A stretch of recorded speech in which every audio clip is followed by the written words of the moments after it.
বাংলাদেশের সমতা, ভ্রাতৃত্ব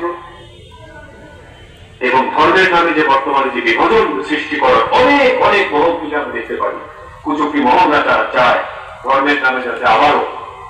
এখানে যাতে বিভাজন সৃষ্টি হয়, এই অপশক্তি, এই বিদেশি প্রভুদের দ্বারা অপশক্তি যাতে বাংলাদেশে সফল হতে না পারে, সেদিকে আমি আপনাদেরকে সতর্ক থাকার সুদৃঢ় আহ্বান জানাচ্ছি। আরেকটি বিষয় আমি আপনাদেরকে অবগত করতে চাই। বাংলাদেশের আপনাদের আমি মনে করি বর্তমানে আমরা যে গতিতে আমরা এগিয়ে যাচ্ছি এবং নিকট ভবিষ্যতে আপনারা দেখেছেন যে 20শে সেপ্টেম্বর 2025 সাল থেকে 31শে অক্টোবর 2025 অর্থাৎ প্রায় 1.5 মাসের মতো সময় ধরে দেশব্যাপী আমরা এই 4554টি ইউনিয়ন,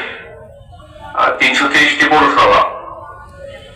আপনার 12টি মহানগরের ভিতরে প্রায় 465টি মহানগর ওয়ার্ড, প্রায় 5,500 আমাদের মিটিং আমাদের একসাথে আমাদের প্রায় 45 দিনের মধ্যে আমরা সমাপ্ত করতে প্রায় আমরা সক্ষম হচ্ছি। এটাই আপনাদের উপলব্ধি করতে হবে জাতীয় পার্টি কত